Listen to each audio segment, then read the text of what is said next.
The USS Sutherland, NCC 72015, later to have its registry changed to NCC 97005, would quickly become a staple in Starfleet. But what's the history behind this famous starship of the line? Well, today we'll find out. Hello and welcome to another episode of Truth or Myth Beta Canon, a Star Trek web series that dives into the history of any given topic, using beta canon sources and my own imagination to fill in the gaps. In today's episode, we're taking a look at the history of the USS Sutherland, to better understand its intended place in Star Trek history. But as always, because this is just a beta canon video, all information relayed should pretty much be taken with a grain of stardust, and only considered a little bit of Star Trek fun. And so, with all that out of the way, let's begin.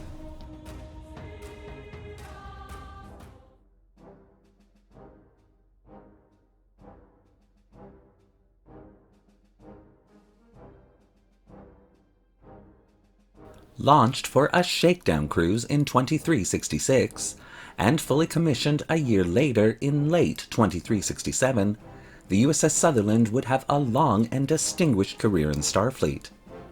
A ship of the line, the USS Sutherland would be the first of the updated Nebula-class starships, developed quickly in response to the recent attack at Wolf 359 by the Borg Collective.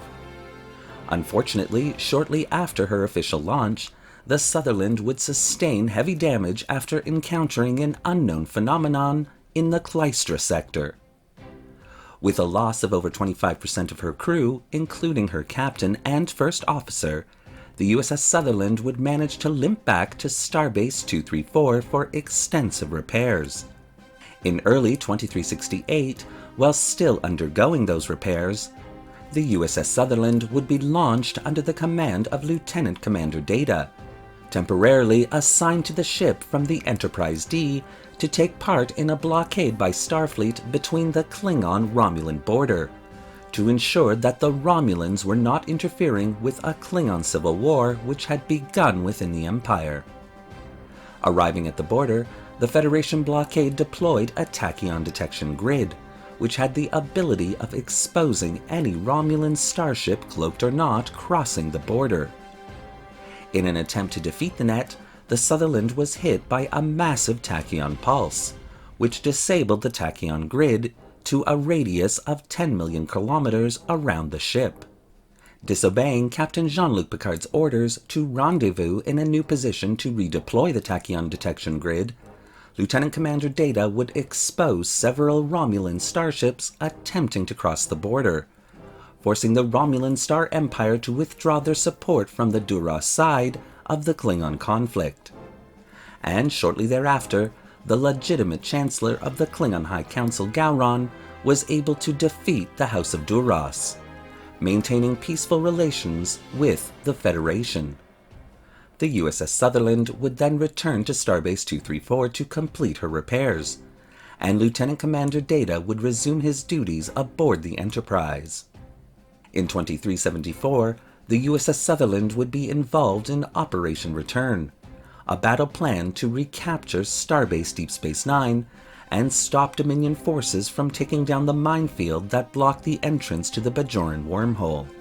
Now under the command of Captain Elizabeth Shelby, the Sutherland would be assigned to the 9th Fleet during the Dominion War, making several assigned stops at Deep Space Nine itself. When Starfleet intelligence discovered a Dominion plot to invade the Setlik star system later that year, the USS Sutherland would be one of 6 starships assigned to defend that system, and ultimately successful in that mission.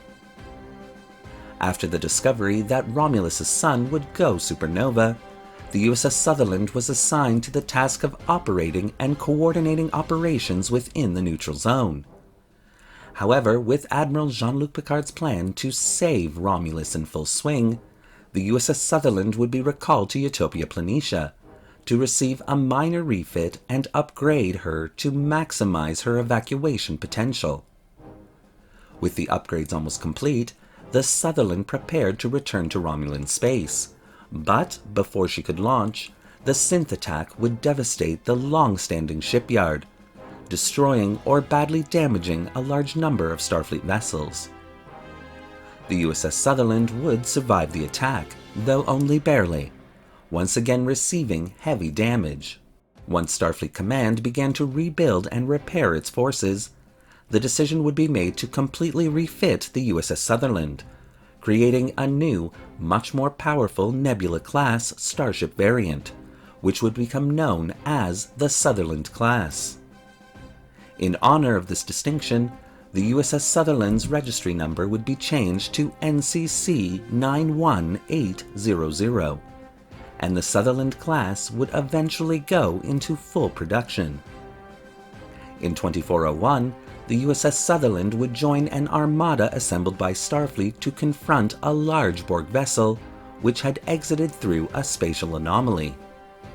And in a coordinated effort by the armada, the USS Sutherland would participate in a successful attempt to deflect a massive energy burst, which would have caused great destruction throughout the Milky Way.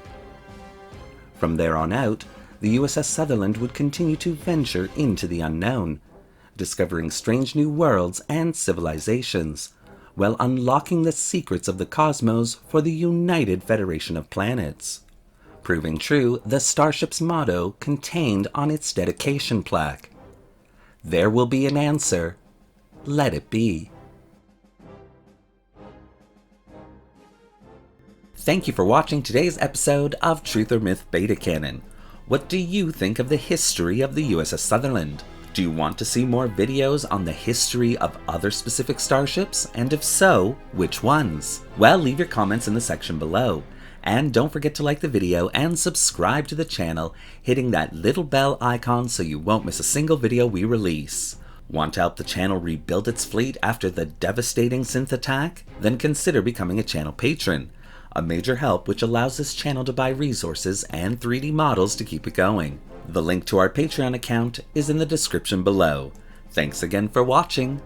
Live long and prosper.